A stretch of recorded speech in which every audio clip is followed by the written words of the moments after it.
बाबर आजम से शुरू करते हैं। लोग क्यों बाबर आजम के पीछे पड़ गए? हमें 10 साल में एक ही स्टार मिला है ना। 2015 में इसने डेब्यू किया था, 31 मई 2015 को जिम्बाब्वे के खिलाफ गद्दाफी स्टेडियम लाहौर में। आप भी वहां मौजूद थे, हम भी वहां मौजूद थे। लोग क्यों पीछे पड़ गए बाबर आजम? देखिए, इसकी कुछ जिम्मेदारी, काफी ज्यादा जिम्मेदारी इसकी पाकिस्तान क्रिकेट बोर्ड पर आयद होती है और इसका कुछ हिस्सा बाबर आजम के ऊपर भी है कि उन्होंने कुछ हालात अपने लिए पैदा किए।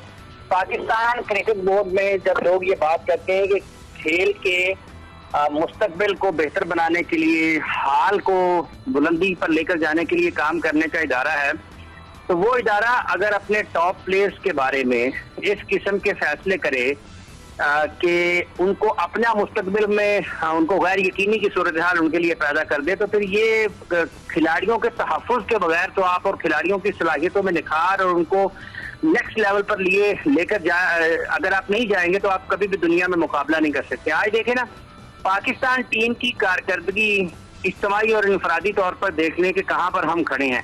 नॉन इश्यूज को इश्यूज बनाकर जो पीसीबी ऑफिशियल्स हैं, जो वहां की ब्यूरोक्रेसी है, वो लोगों की तवज्जो को तकसीम करती है ताकि उनके बारे में बात ना हो। बाबर आजम के बारे में बात होती है, शाहीन के बारे में बात होती है, रिजवान के बारे में बात होती है, दीगर खिलाड़ियों के बारे में बात होती है, लेकिन जो इनके साथ छेड़छाड़ करते हैं वो कौन है? वो भी तो पर्दा नशीनों को पता चले ना लोगों को कि असल में कौन क्रिकेट को और क्रिकेटर्स को खराब कर रहा है। क्रिकेटर्स खुद भी गलत फैसले करते हैं, लेकिन उनको उस सतह पर लेकर कौन जाता है? तो ये एक अनफॉर्चुनेट है कि शाहीन पाकिस्तान के लिए बहुत अच्छे फास्ट बॉलर है, नसीम शाह पाकिस्तान के बहुत अच्छे फास्ट बॉलर है, बाबर आजम पाकिस्तान के बहुत शानदार बल्लेबाज हैं, लेकिन क्या आज वो जिस जगह पर हैं वो इस जगह पर डिजर्व करते हैं? उनको उससे बहुत ऊपर होना चाहिए था। उनको तो हालात उनके लिए ऐसे कर दिए गए ना इमरान, दिसंबर 2024 के बाद से कोई नहीं खेले थे। देख साहब, आप दुरुस्त फरमा रहे हैं। मैं वही अर्ज कर रहा हूँ, उन लोगों से पूछा जाए जिन्होंने इसको 2019-20 से कप्तान बनाया था, ठीक है, उसको एक ही काम आता है अपनी जिंदगी में, बैटिंग। उससे बैटिंग भी अब वो भी भूल गया, अब उससे वो भी नहीं हो रही, ठीक है, अब वो भी नहीं हो रही। तो जिन लोगों ने उनको कप्तान बनाया, फिर वो कौन लोग थे जिन्होंने उनको लामहदूद इख्तियारात दे दिए? वो खुद ही से क्रिकेट शुरू करते थे, खुद ही पे खत्म करते थे। तो फिर आज जिन हालात पर पाकिस्तान की क्रिकेट पहुंची हुई है कि 5-5, 6-6 खिलाड़ी दुनिया की बेहतरीन टीम के आपके खिलाफ खेलते नहीं है, उसके बावजूद आपको अपने आप अपनी क्रिकेट का मयार देख लें, तो ये मिसमैनेजमेंट है पाकिस्तान क्रिकेट में इस वक्त। जो भी हो रहा है ये एडमिनिस्ट्रेटिव फेलियर है पाकिस्तान का। खिलाड़ियों से ज्यादा बोर्ड का इसमें जिम्मेदार है, बोर्ड की जिम्मेदारी है। लेकिन इस बोर्ड में बहुत सारे ऐसे वाकयात हुए हैं कि नई चीजें हुई हैं, मेंटोर बना दिए गए, कभी कुछ हो गया, कप्तान तब्दील कर दिए गए, सिलेक्शन कमेटी का कोई चेयरमैन नहीं है, बहुत सारी चीजें नहीं हो रही इमरान इस दौर में। एक साथ यही बद इंतजामी है ना। ये जितनी इशारा आपने, जितनी अहम जिम्मेदारियां हैं, जो अहम शोबे हैं खेल के इंतजामी तौर पर, अगर वो मिसमैनेज होंगे, मैनेजर का काम होता है मैनेज करना, पाकिस्तान में मैनेजर मिसमैनेजर हैं, और ये तमाम चीजें कोई सिलेक्शन कमेटी वाले MISS वाले मिस है या वैसे मैनेजर हैं? आपसे मैं पूछ रहा हूँ, मिस मैनेजर।